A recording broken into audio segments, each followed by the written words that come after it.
উপস্থিত সম্মানিত মুসল্লিয়ানে কেরাম, সর্বপ্রথম সেই মহান রব্বুল আলামিনের দরবারে শুকরিয়া জ্ঞাপন করি যে মহান রব্বুল আলামিন আমাদেরকে দৃষ্টি বিঘ্নিত দিনেও পবিত্র সালাতুল জুমআ আদায়ের উদ্দেশ্যে মসজিদে আসার এবং বসার তৌফিক দিয়েছেন।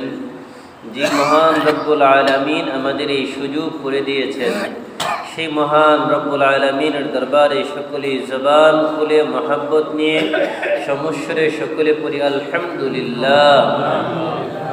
আল্লাহ পাক রব্বুল আলামিন পবিত্র কুরআনুল কারীমের মধ্যে বলেন, ওয়া ইন তাউদ্দু নি'মাতাল্লাহি লা তুহসুহা ইন্নাল ইনসানা লাযালুমুন কাফফার। আল্লাহ বলেন, বান্দা, আমি তোমাদেরকে কি পরিমাণ নিয়ামত দিয়েছি, এই নিয়ামতের যদি তোমরা গণনা শুরু করো, ওয়া ইন তাউদ্দু নি'মাতাল্লাহ, যদি তোমরা আল্লাহর নিয়ামতের গণনা করো, লা তুহসুহা, সেই নিয়ামতের গণনা তোমরা শেষ করতে পারবে না। ইন্নাল ইনসানা লাযালুমুন কাফফার। কিন্তু আল্লাহ বলেন, নিশ্চয়ই মানুষ বড় জালেম, বড় অকৃতজ্ঞ। আমি যে তাদের উপরে এত নিয়ামত দিয়েছি, এত নিয়ামত দেওয়ার পরেও তারা জুলুম করে এবং আমার নিয়ামতের শুকরিয়া আদায় করে না। তাই নিয়ামতের শুকরিয়া আদায় করলে লাভ না লস? কি বলেন? আল্লাহ বলেন, লা ইন শাকারতুম লাযীদান্নাকুম ওয়া লা ইন কাফারতুম ইন্না আযাবী লাশাদীদ। কি পরিমাণ লাভ আল্লাহ তাআলা নিজেই বলছেন। লা ইন শাকারতুম, যদি তোমরা শুকরিয়া আদায় করো, লা ইন শাকারতুম লাযীদান্নাকুম। আরবি গ্রামার অনুযায়ী লা আযীদান্নাকুম শুরুতেও তাকিদ, শেষেও তাকিদ। তার মানে অবশ্যই অবশ্যই আমি আল্লাহ বৃদ্ধি করে দিব। কি পরিমাণ বৃদ্ধি করবেন এটা আল্লাহই ভালো জানেন। আল্লাহ বলেন, তোমরা যদি আমার নিয়ামতের শুকরিয়া আদায় করো, আমি আল্লাহ তাআলা তোমাদের নিয়ামতকে আরো বাড়িয়ে দিব। পুরি সুবহানাল্লাহ। লাযীদান্নাকুম ওয়া লা ইন কাফারতুম ইন্না আযাবী লাশাদীদ। আর যদি তোমরা আমার নিয়ামতের অকৃতজ্ঞতা করো, নিয়ামতের শুকরিয়া আদায় না করো, তাহলে আমি আল্লাহ তাআলা তোমাদেরকে কঠিন আযাবের মধ্যে গ্রেফতার করব। তো আমাদের আল্লাহ তাআলার নিয়ামতের শুকরিয়া আদায় করার প্রয়োজন আছে না নাই? কি বলেন? হাজারো লক্ষ কোটি নিয়ামতের মধ্যে থেকে আল্লাহ পাক রব্বুল আলামিনের সবথেকে বড় নিয়ামত হচ্ছে আল্লাহ পাক রব্বুল আলামিন আমাদেরকে পবিত্র কোরআনুল কারীম দিয়েছেন। এবং এই পবিত্র কোরআনুল কারীম যার মাধ্যমে পেয়েছি, নবী মুহাম্মদুর রাসূলুল্লাহ সাল্লাল্লাহু আলাইহি ওয়াসাল্লাম। তো নবী মুহাম্মদুর রাসূলুল্লাহ সাল্লাল্লাহু আলাইহি ওয়াসাল্লামের উম্মত হতে পেরে খুশি না বেজার? কি বলেন, খুশি না বেজার? যেই নবীর উম্মত হওয়ার জন্য নবী ঈসা আলাইহিস সালাতু ওয়াস সালাম আল্লাহর কাছে দরখাস্ত করেছেন যে আল্লাহ, আপনি আমাকে নবী না বানিয়ে নবী মুহাম্মদুর রাসূলুল্লাহ সাল্লাল্লাহু আলাইহি ওয়াসাল্লামের যদি উম্মত বানাতেন তাহলে কতই না ভালো হতো আমার জন্য। নবী মুহাম্মদুর রাসূলুল্লাহ সাল্লাল্লাহু আলাইহি ওয়াসাল্লাম, তার মর্যাদা কত! কিয়ামতের ময়দানে আল্লাহ পাক রব্বুল আলামিন নবী মুহাম্মদুর রাসূলুল্লাহ সাল্লাল্লাহু আলাইহি ওয়াসাল্লাম ছাড়া জান্নাতের গেট খুলবেন না। জান্নাতের গেটে সকল নবী তার উম্মতদেরকে নিয়ে অবস্থান করবে, সেখানে গিয়ে তারা জান্নাতে ঢোকার জন্য অপেক্ষমান থাকবে। আমাদের নবী, প্রিয় নবী মুহাম্মদুর রাসূলুল্লাহ সাল্লাল্লাহু আলাইহি ওয়াসাল্লাম, তিনি যখন জান্নাতের গেটে যাবেন তখন তার জন্য জান্নাতের গেট খুলে দেওয়া হবে এবং জান্নাতের যে ফেরেশতা গেটের দারোয়ান, সে বলবে, আমাকে আদেশ করা হয়েছে আপনি আসার পরেই যেন আমি এই গেট খুলি। বলি সুবহানাল্লাহ। সর্বপ্রথম জান্নাতে ঢুকবেন কে? আমাদের নবী মুহাম্মদুর রাসূলুল্লাহ। এবং শুধু তাই না, কিয়ামতের ময়দানে সর্বপ্রথম কথা বলবেন আমাদের প্রিয় নবী মুহাম্মদুর রাসূলুল্লাহ সাল্লাল্লাহু আলাইহি ওয়াসাল্লাম। আমাদের নবী ছাড়া কেউ কথা বলার সাহস পাবে না। আমাদের নবী সর্বপ্রথম কিয়ামতের ময়দানে আল্লাহর কাছে সুপারিশ করার ক্ষমতা পাবেন এবং সেই সুপারিশ আল্লাহ তাআলা কবুলও করবেন, সেই সুপারিশ আল্লাহর কাছে গৃহীত হবে। তো আমাদের নবী, প্রিয় নবী হযরত মুহাম্মদুর রাসূলুল্লাহ সাল্লাল্লাহু আলাইহি ওয়াসাল্লাম আকরামুল আউয়ালিন ওয়া আখিরুল আউয়ালিন, সর্বশ্রেষ্ঠ, সবথেকে সম্মানিত নবী এবং সর্বশেষ নবী, খাতামুন নবিয়্যিন। সেই নবীর উম্মত হতে পেরে খুশি না বেজার? সেই নবীর নামে আবার সকলে পড়ি সাল্লাল্লাহু আলাইহি ওয়াসাল্লাম। আল্লাহ পাক রব্বুল আলামিন বলেন, ও আমার দুনিয়ার মানুষ, তোমাদেরকে আমি এমনিতেই দুনিয়াতে পাঠাই নাই, তোমাদেরকে আমি দুনিয়াতে পাঠিয়েছি দুইটি কাজ করার জন্য। প্রথম হচ্ছে তোমাদের আমি পরীক্ষা করব, সেই পরীক্ষায় যারা উত্তীর্ণ হবে তাদেরকে আমি সফলতা দিব, আর যারা ব্যর্থ হবে তারা জাহান্নামে যাবে। এই জন্য আমরা কি পরীক্ষা দেওয়ার জন্য সবাই প্রস্তুত আছি ইনশাআল্লাহ? বলবেন হুজুর আল্লাহ তাআলা কোথায় বলছে একটু বলেন। আল্লাহ বলেন, আফাহাসিবতুম আন্নামা খালাকনাকুম আবাথা ওয়া আন্নাকুম ইলাইনা লা তুরজাউন।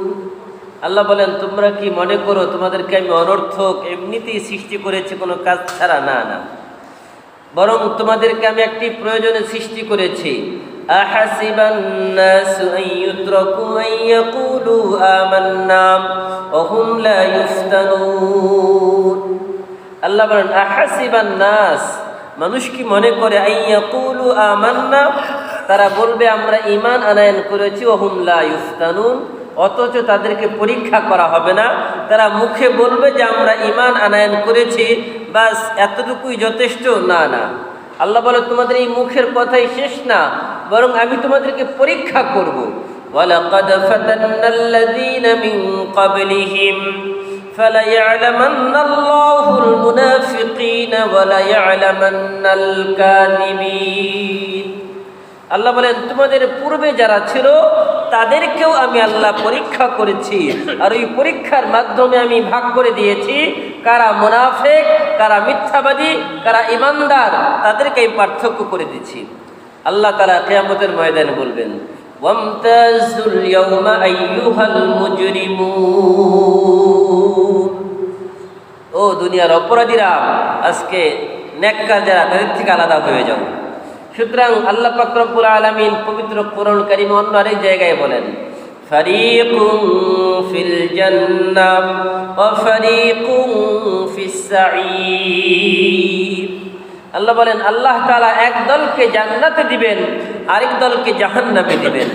এখন যারা জান্নাতি হবে তাদের সাথে জাহান্নামীরা মিলেমিশে থাকার চেষ্টা করবে। তখন আল্লাহ পাক রব্বুল আলামিন ঘোষণা দিবেন, ওয়ামতাজুল ইয়াওমা আইয়ুহাল মুজরিমুন। ও অপরাধীরা, তোমরা আলাদা হয়ে যাও, আজকে ভালো মানুষের সাথে তোমাদের থাকার সুযোগ নাই। দুনিয়াতে বড় অন্যায় করেছ, দুনিয়াতে তো ওই অপরাধীদের দলেই ছিলে, এখন আর ভালোদের দলে থাকার কেন চেষ্টা করো? বৃথা চেষ্টা করে লাভ নাই। দুনিয়াতে আপনি যেই দলে থাকবেন, ভালোর দলে থাকলে ভালোদের সাথে আসর হবে, আর যদি খারাপের দলে থাকেন তাহলে খারাপের দলেই থাকবেন। এই জন্য আল্লাহ তাআলা বলছেন, ওয়ামতাজুল ইয়াওমা আইয়ুহাল মুজরিমুন। আল্লাহর এই ঘোষণার পরে দুই দলে বিভক্ত হয়ে যাবে পুরা মাঠের মানুষগুলো। এখন আল্লাহ তাআলা আমাদেরকে দুনিয়ার মধ্যে পরীক্ষা করবেন। পরীক্ষাগুলো আল্লাহ তাআলা বিভিন্নভাবে করবেন। কিভাবে করবেন? আল্লাহ বলেন, ওয়ালানাবলুওয়ান্নাকুম বিশাইইম মিনাল খাউফ ওয়াল জু' ওয়া নাকসিম মিনাল আমওয়ালি ওয়াল আনফুসি ওয়াস সামারাত ওয়া বাশশিরিস সাবিরিন। আল্লাহ বলেন, আমি অবশ্যই তোমাদেরকে পরীক্ষা করব। কিসের মাধ্যমে? মিনাল খাউফ, ভয় ভীতি প্রদর্শনের মাধ্যমে। ভয় ভীতিটা কেমন হবে? এখন আপনি হকের পক্ষে থাকবেন, আপনাকে নানাভাবে ভয় ভীতি প্রদর্শন করা হবে যে যদি তুমি এর পক্ষে থাকো, সত্যের পক্ষে থাকো, অন্যায়ের বিরুদ্ধে থাকো, তাহলে তোমার উপরে মিথ্যা মামলা দেওয়া হবে। তুমি যদি সত্যের পক্ষে থাকো, তোমার ব্যবসায় ক্ষতি সাধন করা হবে। তুমি যদি সত্যের পক্ষে থাকো, তোমার ছেলের চাকরি হবে না। তুমি যদি সত্যের পক্ষে থাকো, তাহলে অন্যায়ভাবে তোমার রাস্তায় চলাচলের অবস্থায় যে কোনো মুহূর্তে তোমার উপরে অ্যাটাক হতে পারে। নানাভাবে একজন মানুষকে যতভাবে ভয় ভীতি দেখানো যায়, সবগুলো পন্থা অবলম্বন করবে। আল্লাহ বলেন এটা একটা পরীক্ষা। যখন কোনো মানুষ সত্যের পক্ষে থাকবে, অবশ্যই অবশ্যই তাকে বিপরীত পক্ষ থেকে যারা অন্যায়কারী, যারা পাপাচারকারী, তারা তাকে ভয় দেখাবে, নানাভাবে ভয় দেখাবে। এখন সে যদি এই ভয়ের কারণে ন্যায়ের পক্ষ ছেড়ে দেয়, অন্যায়ের পক্ষ অবলম্বন করে, তাহলে কি সে পরীক্ষায় উত্তীর্ণ হবে নাকি ব্যর্থ হবে? কি বলেন? পরীক্ষায় সফল হবে। এই জন্য হকের পক্ষে থাকলে ভয় ভীতি আসবে। তাই বলে কি হকের পথ ছেড়ে দেব? এক নম্বর মনে রাখবেন। দ্বিতীয় নম্বর আল্লাহ বলেন আল্লাহ বলেন তোমাদের দারিদ্রতা দিয়ে আমি পরীক্ষা করব। তোমাদের জীবনে সংকীর্ণতা আসবে, তোমাদের জীবনে দেখা যাবে অভাব অনটন লেগেই আছে।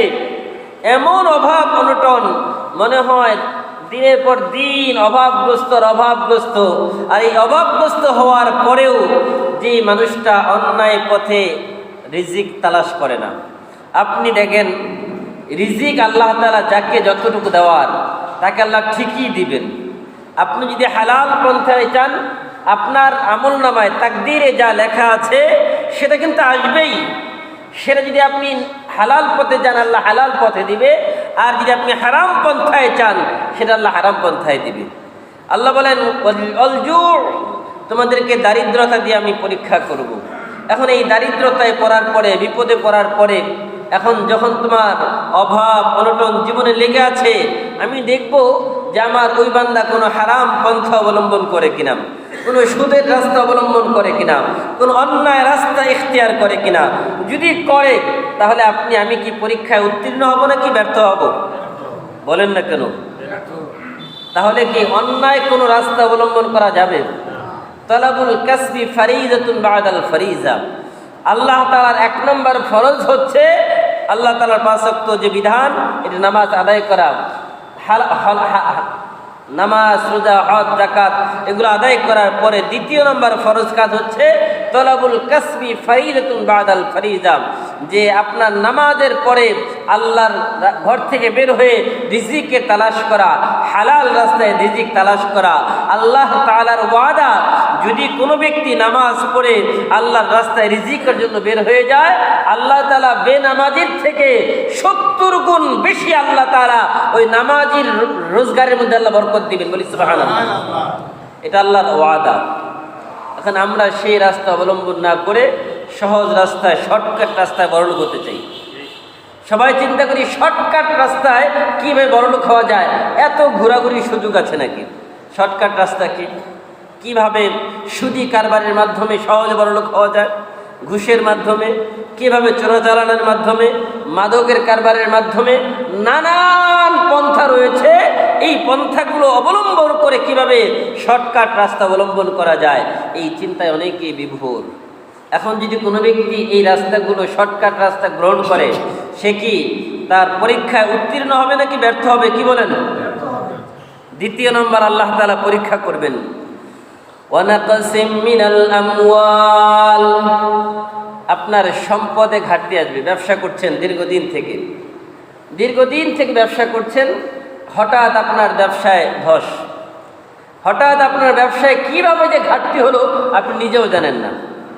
আপনি হিসাব মিলাতে পারছেন না যে আপনার এই গাড়ির মধ্যে এত লাখ টাকা লস, আপনার ওই স্টক মালের মধ্যে এত টাকা লস, হিসাব কোনোভাবেই মিলাতে পারছেন না।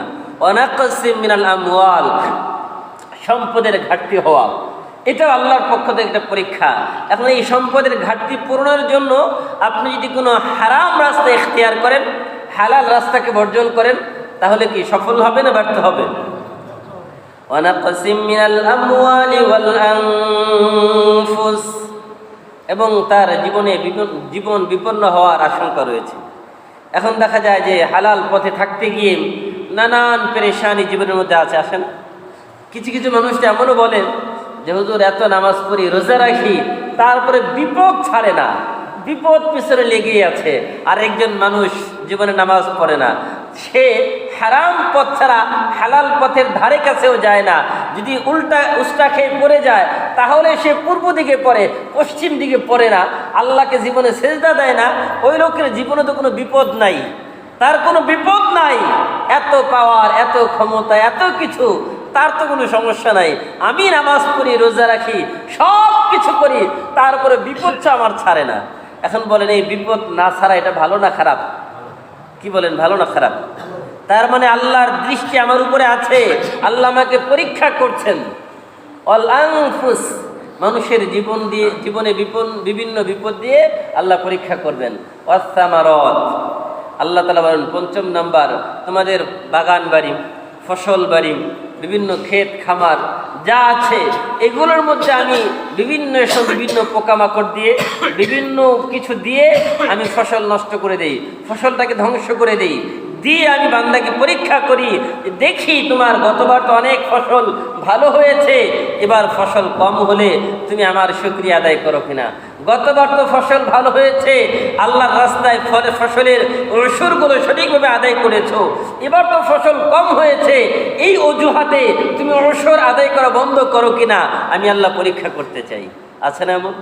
ফসল ভালো হয়েছে, খুশি খুশি ওসুর আদায় করে দেয়, আর এবারে ফসল একটু কম হয়েছে, চিন্তা করে যদি ফসল এমনিতেই কম, আরও যদি আদায় করে দেই তাহলে তো আরও কমে যাবে, এখন কিভাবে ওসর কোনো রকম লামসাম কিছু দিয়ে বাস বুঝায় যে না ওসর আদায় করে দিয়েছি, আদায় হবে? আদায় হবে না। এটাও আল্লাহর পক্ষ থেকে পরীক্ষা।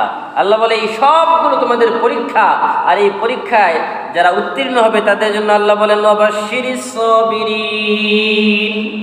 এই বিপদে পড়েছো, ধৈর্য ধারণ করেছো, তোমার সম্পদ নষ্ট হয়েছে, ধৈর্য ধারণ করেছো, তোমার জীবন বিপন্ন হওয়ার আশঙ্কা রয়েছে, তুমি ধৈর্য ধারণ করেছো, তোমার ফসল বাগান বাড়ি ধ্বংস হওয়ার, বিপন্ন হওয়ার একটা সমূহ সম্ভাবনা তৈরি হয়েছে, সেখানেও তুমি তাওয়াক্কালতু আলাল্লাহ, আল্লাহর উপর ভরসা করেছো, ধৈর্য ধারণ করেছো। আল্লাহ বলে বাশশিরিস সাবিরিন, নবী আপনি ওই সবরকারীদেরকে সুসংবাদ দেন। কিসের সুসংবাদ? এই যে সবর করলো, ধৈর্য ধারণ করলো, এই ধৈর্য ধারণের পরে আমি আল্লাহ তাআলা তাদের পিছনে যত ক্ষতি ছিল ওই ক্ষতিগুলো আল্লাহ আমি নিজে পূরণ করে দেব। সুবহানাল্লাহ। একটা হাদিসে কুদসি আপনাদেরকে শোনাই।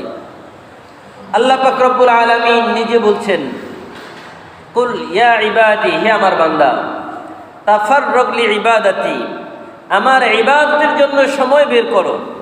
আমলাউ সাদরুকা গিনান, আমলাউ সাদরাকা গিনান, তাহলে আমি তোমার সিনাকে আমি সম্পদ দিয়ে পরিপূর্ণ করে দেব, দুই হাতকে আমি সম্পদ দিয়ে পরিপূর্ণ করে দেব। ওয়া মালাতু ইয়াদাকা শুগলান ওয়া ইল্লাম তাফআল, আর যদি তোমরা আমার ইবাদতের জন্য সময় বের না করো, মালাতু ইয়াদাকা শুগলান, আমি তোমাকে এমন কর্মব্যস্ত করে তুলব তুমি নামাজের সময় পাবে না, তোমার জীবনে অভাব অনটন শেষ হবে না। মালাতু ইয়াদাকা শুগলান, তোমার দুই হাতকে এত ব্যস্ত করে দিব যে খাবারের সময় নাই, পরিবারকে সময় দেওয়ার সময় নাই, সন্তানকে সময় দেওয়ার সময় নাই। এমন ব্যবসায়ী আছে না? দেখবেন সকালবেলা আসে, একদম রাত 12টা 1টায় যায়, বাড়ির কোনো খবর নাই, পরিবারের খবর নাই, আত্মীয় স্বজনের খবর নাই, সন্তানের খবর নাই, ছেলে মেয়ে পড়ালেখা করছে না করছে, বা স্কুলে যেতে হবে, মাদ্রাসায় যেতে হবে, কোনো সময় নাই। পরিবারকে বলে দিয়েছে যা টাকা লাগে টাকা নাও, বাকি কাজগুলো তুমি করো, আমাকে বিরক্ত করবা না। এমন লোক আছে না? নাই। আল্লাহ তাআলা নিজে বলছেন মালাতু ইয়াদাকা শুগলান, আমি এমন কর্মব্যস্ত করে তুলবো তুমি সুযোগ পাবে না, বরং নানান কাজ, একের পর এক কাজ আসবে। আর যখন কাজ আসবে, টাকা আসবে, আমরা তো মনে করি টাকা থাকলেই মনে হয় আল্লাহ তাআলা তার প্রতি সন্তুষ্ট, আল্লাহ খুশি না হইলে কি তাকে টাকা দেয়? আল্লাহ বলেন না না, টাকা পাওয়াটাই এটা আল্লাহ তাআলা খুশি, এটার আলামত না।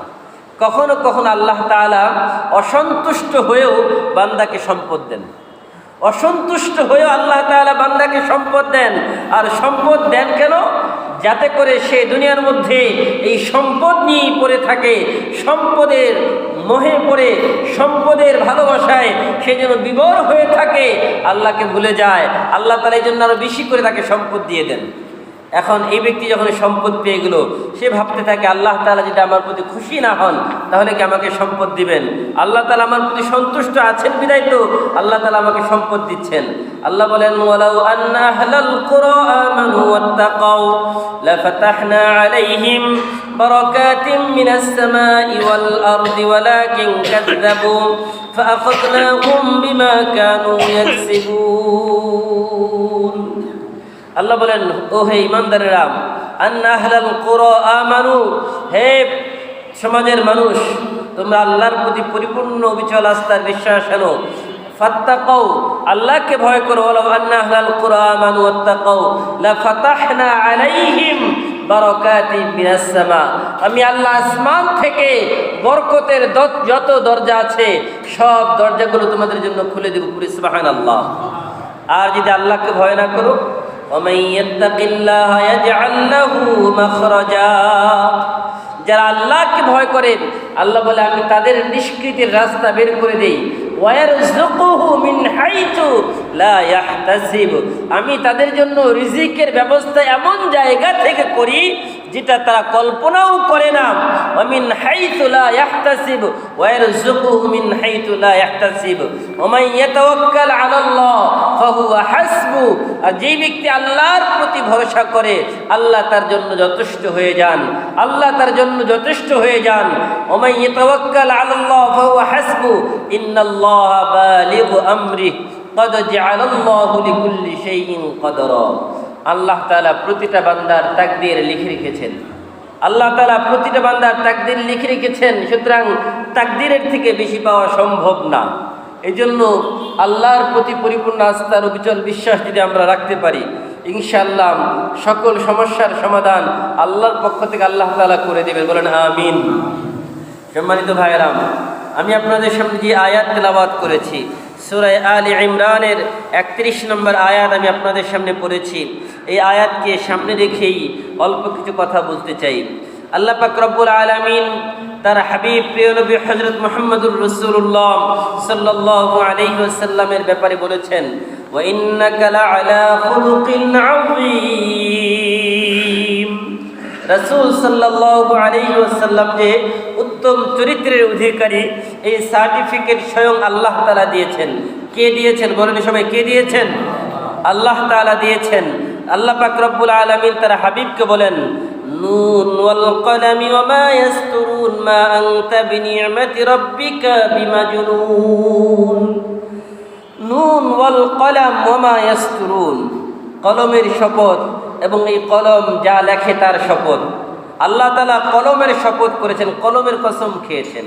কেন? কলম বড় ক্ষমতা, এটা কলম এই ক্ষমতার অনেক বড় একটা উৎস।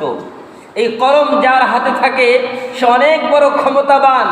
এই কলম দিয়ে বিচারক চাইলে একজন নিরপরাধ মানুষকে সে অপরাধী সাব্যস্ত করে ফাঁসির কাস্তে ঝুলাতে পারে, আবার বিচারক চাইলে একজন অপরাধীকে নিরপরাধ সাব্যস্ত করে মুক্ত করে দিতে পারে, পারে কিনা?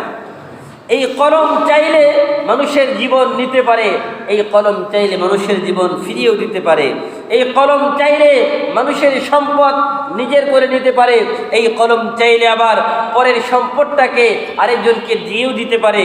এই কলম যার হাতে থাকে সে এত পাওয়ারফুল মানুষ। সুতরাং ওই পাওয়ারফুল জিনিস কলম, এই কলমের শপথ আল্লাহ তাআলা করেছেন। আল্লাহ বলেন, মা আনতা বিনি'মাতি রাব্বিকা বিমাজনুন। মক্কার কাফেররা একসময় রাসূল সাল্লাল্লাহু আলাইহি সাল্লামকে বলা শুরু করলো যে আপনি পাগল, আপনাকে জিনে ধরেছে, আপনি পাগল, উন্মাদ হয়ে গেছেন, আপনি দ্বীনের কথা বলেন। রাসূল সাল্লাল্লাহু আলাইহি ওয়াসাল্লাম মানুষকে দ্বীনের দাওয়াত দেন, মানুষকে বলেন, কুল, তোমরা পড়ো লা ইলাহা ইল্লাল্লাহ তুফলিহুন, তোমরা আল্লাহ তাআলা এক, এই কথার সাক্ষী দাও। নবী মুহাম্মদুর রাসূলুল্লাহ সাল্লাল্লাহু আলাইহি ওয়াসাল্লাম আল্লাহ তাআলার শেষ নবী, এই কথার সাক্ষী দাও তোমরা।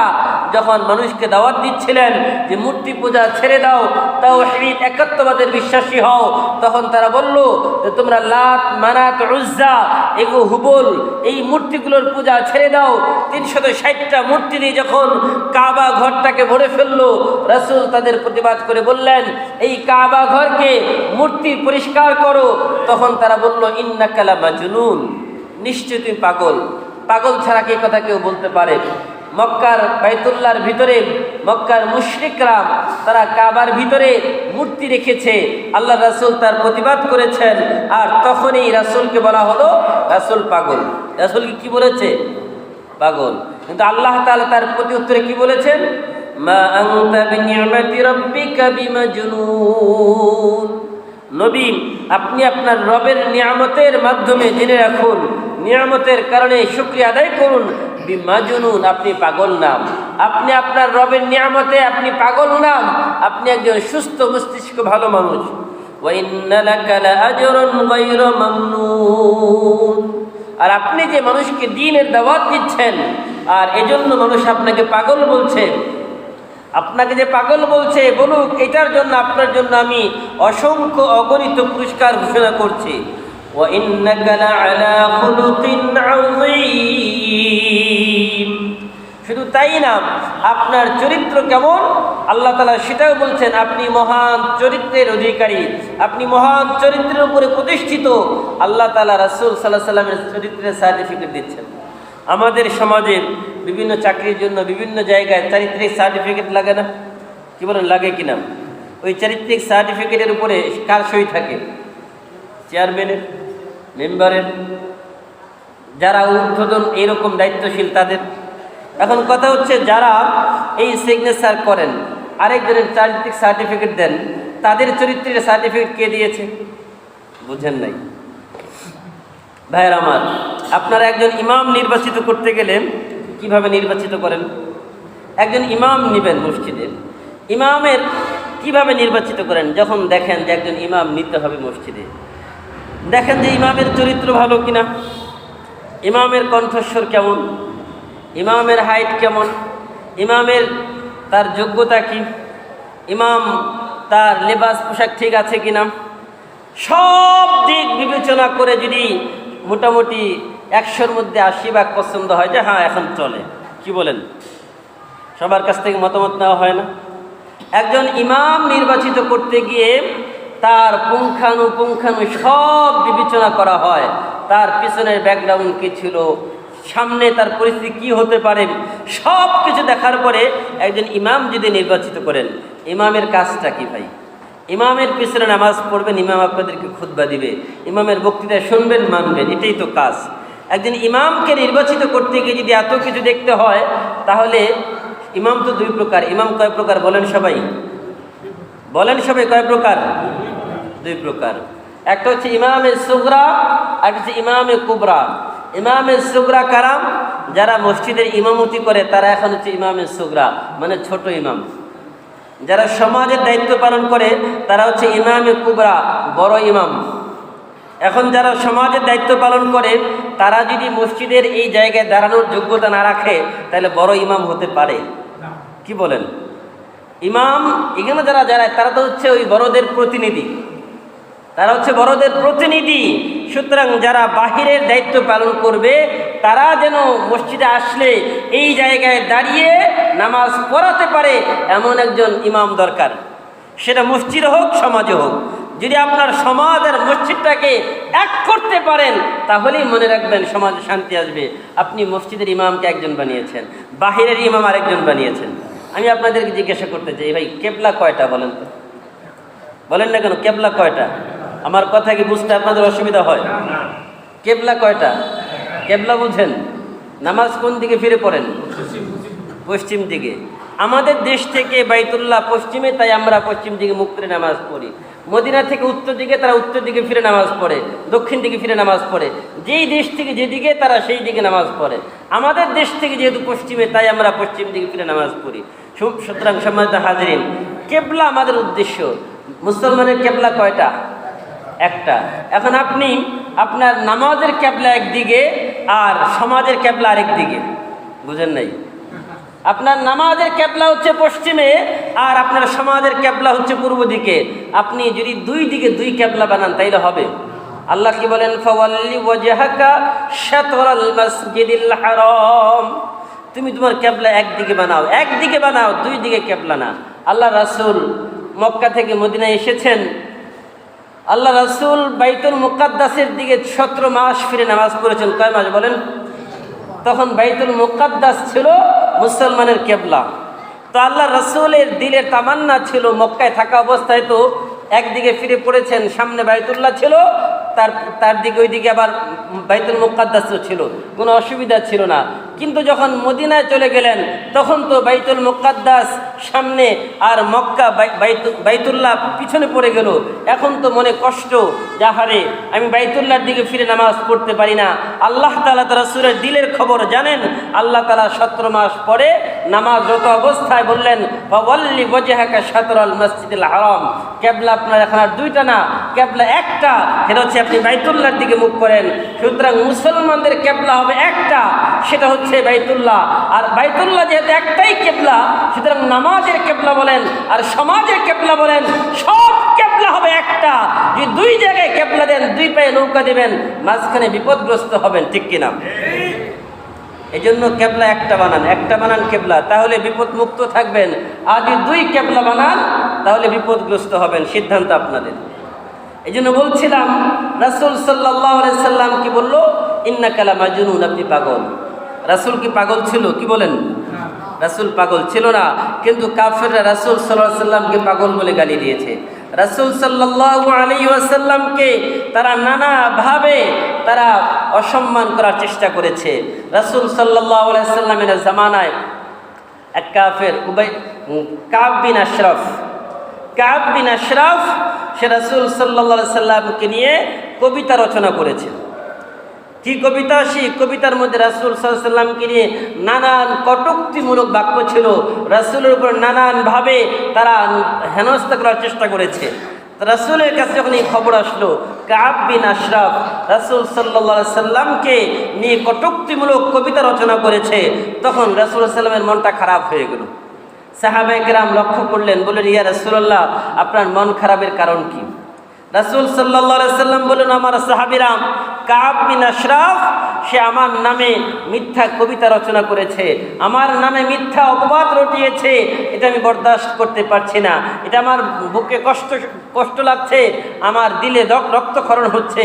তখন ওই মজলিসের মধ্যে রাসূলের এক সাহাবী নবমুসলিম, সে ওই কাব বিন আশরাফের দুধ ভাই মাসলামা, সে দাঁড়িয়ে বলল, ইয়া রাসূলুল্লাহ, আপনি আমাকে অনুমতি দেন, আমি ওই কাফেরের গর্দান আপনার সামনে আনতে চাই। রাসূল বললেন, যাও। রাসূল সাল্লাল্লাহু আলাইহি সাল্লামের কাছ থেকে অনুমতি নিয়ে সে চলে গেল। রাতের বেলা গিয়ে ডাক দিল, সে তার দুধ ভাই হয়, সে বের হলো। বের হওয়ার পরে, লম্বা ঘটনা আমি সংক্ষিপ্ত করে দিচ্ছি, বের হওয়ার পরে সে তার মাথাটাকে এক কূপে আলাদা করে তার মাথাটাকে ধরে রাসূলের সামনে এনে ফেলে দিল। রাসূলের চেহারাটা হাসার কারণে নূরান্বিত হয়ে গেল, তার চেহারা আলোকিত হয়ে গেল। রাসূল সাল্লাল্লাহু আলাইহি সাল্লামের দিল খুশি হয়ে গেল। সম্মানিত ভাইয়েরা, এই হাদিস, এটা বুখারীর হাদিস। এই হাদিস থেকে আমরা কি শিক্ষা পেলাম? যে রাসূল সাল্লাল্লাহু আলাইহি ওয়াসাল্লামের শান, মান, ইজ্জত সবার আগে। আল্লাহ বলছেন, ওয়া তুইজ্জু, আল্লাহ বলেন ওয়াকিরুহু, তোমরা রাসূল সাল্লাল্লাহু আলাইহি সাল্লামকে সম্মান করো। আর আল্লাহ তাআলা রাসূল সাল্লাল্লাহু আলাইহি সাল্লামকে সম্মান করেছেন। আর যারা রাসূলকে গালি দেয়, রাসূলের নামে কটূক্তি করে, তাদের শাস্তি একটাই, সেটা হচ্ছে মৃত্যুদণ্ড। সেটা কি বলেন? যারা রাসূলকে গালি দেয় তাদের শাস্তি মৃত্যুদণ্ড। এখন সেটা যেই প্রান্তীয় হোক, রাসূল তো কোনো এলাকার জন্য আসে নাই, রাসূল তো কোনো দেশের জন্য আসে নাই, রাসূল তো ছিলেন রাহমাতুল লিল আলামিন। তিনি তো গোটা বিশ্বের জন্য নবী ছিলেন। রাসূল তো গোটা বিশ্বের নবী ছিলেন। যেহেতু গোটা বিশ্বের নবী ছিলেন, সুতরাং রাসূলের কোনো বর্ডার ছিল না। আর এখন যারা ভিন দেশ থেকে রাসূলের নামে কটূক্তি করে, যারা মসজিদে ঢুকে ঢুকে মুসলমানদেরকে হত্যা করার, যারা এইভাবে সাম্প্রদায়িক উস্কানি দেওয়ার চেষ্টা করে, তারা কি কখনো অসাম্প্রদায়িক হতে পারে? কি বলেন, পারে নাকি? আমরা গত সপ্তাহে এই কয়েকদিন থেকে দেখছি, মুম্বাইয়ের এক ধর্মগুরু এবং বিজিবির এক নেতা, সে ধর্মগুরু, সে রাসূলকে নিয়ে কটূক্তি করেছে। আর এটাকে সমর্থন দিয়ে আবার ওই বিজিবির নেতা এমএলএ সে মসজিদে গিয়ে মুসলমানদেরকে সেখানে তাদেরকে ধমক দিয়েছে, বলেছে, বেশি বাড়াবাড়ি করবা, তোমাদের সবাইকে জ্বালিয়ে দেব, তোমাদের সবাইকে হত্যা করব। আমরা চিন্তা করলাম, আমরা বাংলাদেশে মন্দির পাহারা দেই, তাদের পূজা মণ্ডপগুলো যেন নির্বিঘ্নে তারা পূজা করতে পারে, আমরা তাদের পাহারা দেই, তারা যেন কখনোই কথা বলতে না পারে যে না আমরা সংখ্যালঘু হিসাবে আমরা এখানে নির্যাতিত। কিন্তু আমরা কি দেখলাম? আমরা দেখছি আমরা তাদের ধর্মশালায় যেগুলো আছে মন্দির পাহারা দেই, আর তারা আমাদের মসজিদের ভিতরে ঢুকে মুসলমানদেরকে হত্যা করার মতো এইরকম দৃশ্য দেখানোর চেষ্টা চালাচ্ছে। আর অপরদিকে তাদের ধর্মগুরু জেনে শুনে নবী মুহাম্মদুর রাসূলুল্লাহ সাল্লাল্লাহু আলাইহি সাল্লামকে নিয়ে কটূক্তি করেছে। এটা কি মেনে নেওয়া যায়? এটা মেনে নেওয়া যায়?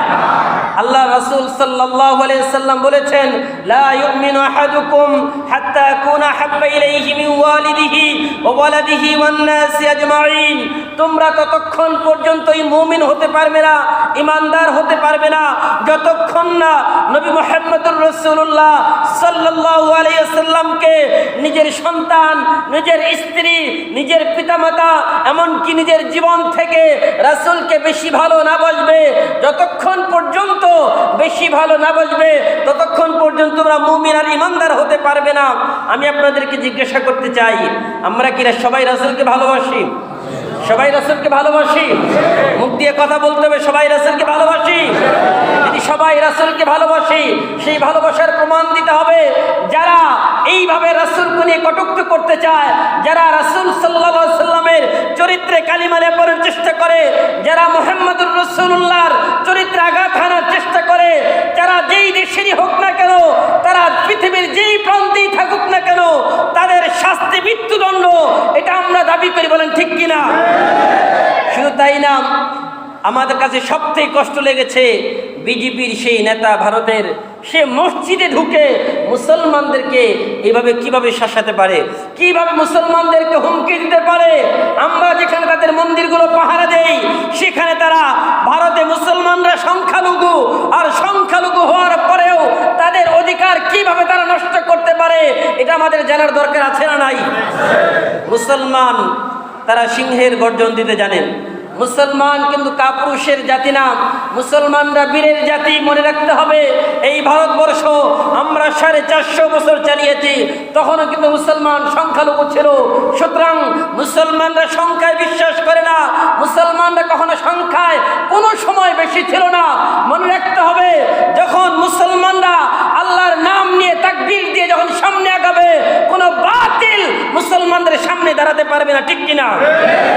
আল্লাহ তাআলা বলেছেন, কুল ইন কানা আবাউকুম ওয়া আবনাউকুম ওয়া ইখওয়ানুকুম ওয়া আজওয়াজুকুম ওয়া আশীরাতুকুম ওয়া আমওয়ালুন ইকতারাফতুমুহা ওয়া তিজারাতুন তাখশাউনা কাসাদাহা ওয়া মাসাকিন তারদাউনাহা ওয়া আহাব্বা ইলাইকুম মিনাল্লাহ ওয়া রাসূলিহি ওয়া জিহাদিন ফি সাবিলি ফাতারাব্বাসু হাত্তা ইয়াতিয়াকুমুল্লাহু বিআমরি। আল্লাহ বলেন, নবী আপনি বলুন, তোমার বাবা মা, তোমার সন্তান, তোমার সম্পদ, তোমার ব্যবসা বাণিজ্য সব কিছু ক্ষতিগ্রস্ত হতে পারে। আল্লাহর রাসূলের ইজ্জত রক্ষা করার জন্য যদি এরপরেও তারা চুপ করে বসে থাকে, তাহলে তাদের ভিতরে ঈমান থাকবে না। আমি আপনাদেরকে জিজ্ঞাসা করতে চাই, একজন যুবক সে নামাজ নাও পড়তে পারে, সে রোজা নাও রাখতে পারে, হজ নাও করতে পারে, কিন্তু যদি সে শুনে রাসূলকে গালি দিয়েছে, সে রাসূলের এই যে গালির প্রতিবাদ করবে কিনা? কি বলেন, প্রতিবাদ করবে কিনা? প্রতিবাদ করার দরকার আছে না নাই? আমরা আমাদের অবস্থান থেকে স্পষ্ট কথা বলতে চাই, আমরা আমাদের অবস্থান থেকে স্পষ্ট কথা বলতে চাই। বাংলাদেশের বর্তমান যারা অন্তর্বর্তীকালীন সরকার রয়েছে, তারা এর তীব্র নিন্দা জানাবে এবং কূটনৈতিকভাবে এটার প্রস্তাব আনবে, নিন্দা জানাবে তাদের কাছে।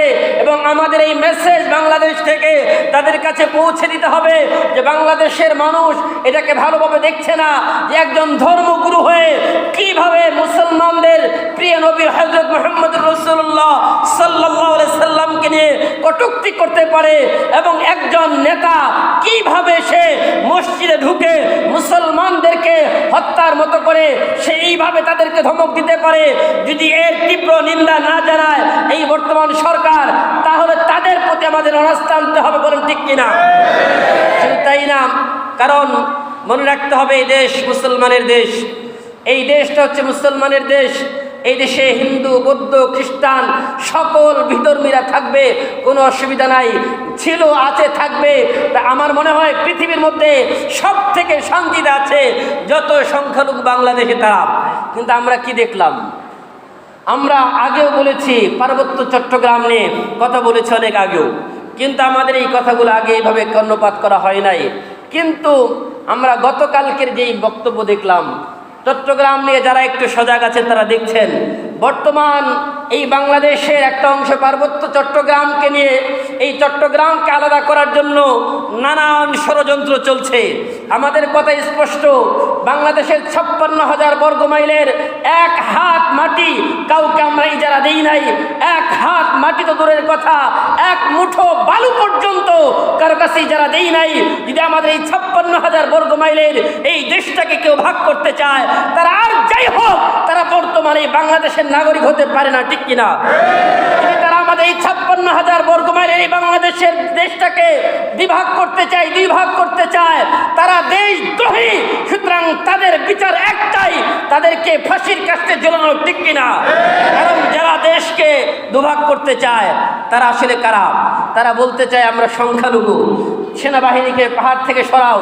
মনে রাখতে হবে হুব্বুল ওয়াতনি মিনাল ঈমান, দেশপ্রেম ঈমানের অঙ্গ। সুতরাং মনে রাখতে হবে আমরা দেশকে ভালোবাসি ঈমানের অঙ্গ হিসাবে। আমরা দেশকে ভালোবাসি হৃদয় থেকে। আমরা দেশ থেকে কোনো কিছু পাওয়ার জন্য দেশকে ভালোবাসি না, দেশকে দেওয়ার জন্য আমরা দেশকে ভালোবাসি।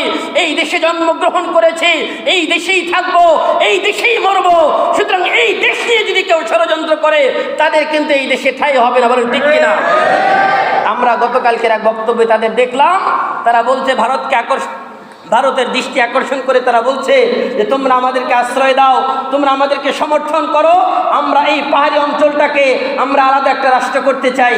আমরা স্পষ্ট কথাই বলতে চাই, যদি ভারতের কেউ এই পাহাড়ি অঞ্চলে যারা আন্দোলনের নামে দেশকে দ্বিভাগ করার চেষ্টা করছে, তাদেরকে যদি সমর্থন করে কোনো অরাজকতার চেষ্টা করে, বাংলার এই 17 কোটি মুসলমান, বাংলার 17 কোটি তৌহিদি জনতা তাদের বিরুদ্ধে একসাথে তাদের বিরুদ্ধে মাঠে নামতে বাধ্য হবে, ঠিক কিনা?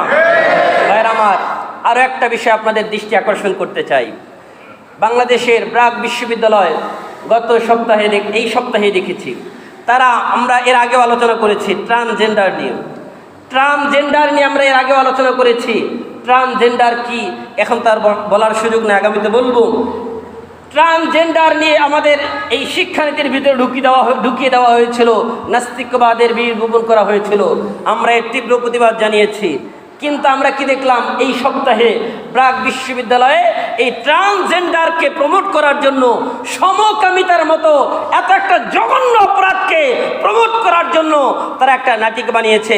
তারা সমাজে সেমিনার করে মানুষকে জানান দিচ্ছে ট্রান্সজেন্ডার খারাপ কিছু না, সমকামিতার মতো এত নিকৃষ্ট জঘন্য অপরাধ এটা খারাপ কিছু না। আমার কথা হচ্ছে, যারা বর্তমান সরকারের দায়িত্বে আছে তারা কি করছে আসলে? তারা কি এই সকল অন্যায়গুলোকে প্রশ্রয় দিচ্ছে নাকি?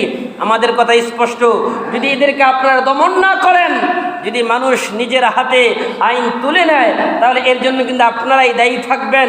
কারণ মনে রাখতে হবে, রাসূল প্রেমিক যারা ইসলামের আশেক, যদি রাষ্ট্র তাদের দায়িত্ব পালন না করে, রাসূল প্রেমিকরা কিন্তু তখন তাদের যা করা দরকার তাই করবে।